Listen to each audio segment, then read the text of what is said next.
Beyond the neon glow of Las Vegas, where the desert stretches endlessly, lies a legend whispered in hushed tones. It's the tale of the Nightfall Hotel, a forgotten relic swallowed by the sands, yet never truly abandoned. They say its walls hold secrets, its corridors echo with despair, and one room, in particular, is cursed. Room 307. A place where time stands still, and shadows dance with unseen entities. A place where guests check in, but never truly check out. Michael, a weary traveler, sought refuge from the relentless desert heat, unaware of the chilling fate awaiting him. His journey had been long, his spirit drained. The Nightfall Hotel seemed like any other roadside stop, a temporary reprieve, but as he pushed open the heavy, creaking doors, an unsettling silence enveloped him, a prelude to the horror within. The lobby was a relic, frozen in time. Antique furniture draped in white sheets, a grand staircase leading to darkness. Behind the counter, an old receptionist emerged from the shadows, his eyes holding a depth of unspoken stories. With a slow, deliberate motion, he slid a rusted brass key across the counter. Its weight felt ominous in Michael's hand. Then, a whisper, barely audible, yet piercing the silence. "Do not open the door." A chilling warning, dismissed as an old man's eccentricity. Michael chuckled, a nervous sound in the quiet lobby. He thought it was a strange joke, a quirky hotel tradition. He walked down the long, dark corridor, the silence amplifying his footsteps. Each step echoed, leading him closer to his fate. Room 37. The number seemed to glow faintly in the dim light. He inserted the key, the lock groaning in protest. Inside, the room was cold, despite the desert heat. A single lamp cast weak light, revealing faded decor and an oppressive atmosphere. He tried to shake off the unease, attributing it to exhaustion. He collapsed onto the bed, hoping for a night of undisturbed sleep. But sleep would not come as the room seemed to breathe around him, its silence punctuated by unseen whispers. Then, the clock on the bedside table glowed faintly, its hands moving with agonizing slowness towards a specific, dreaded hour. 2:13 a.m. The exact moment the legend said the veil between worlds thinned. A rhythmic, heavy sound broke the silence.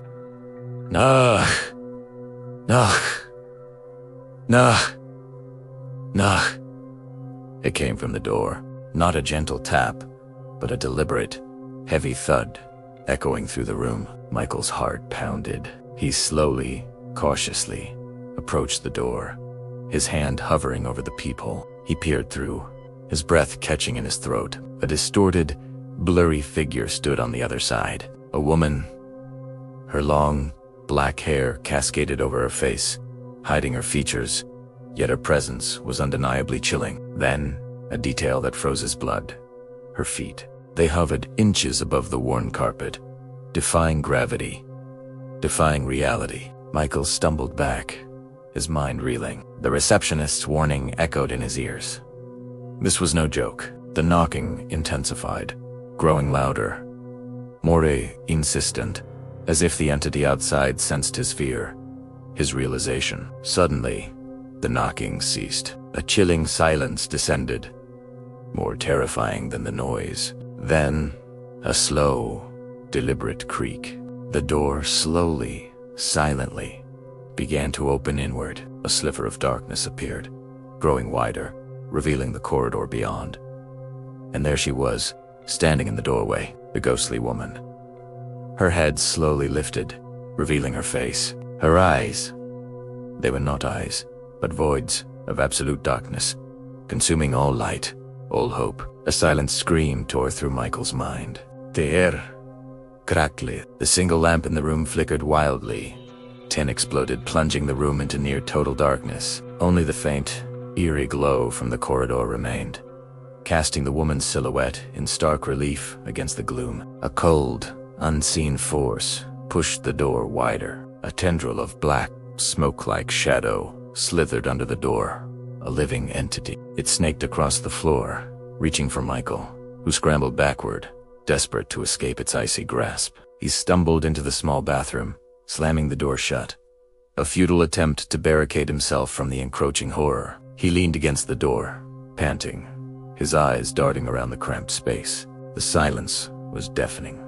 Then a soft creak. The bathroom door behind him slowly, silently, creaked open.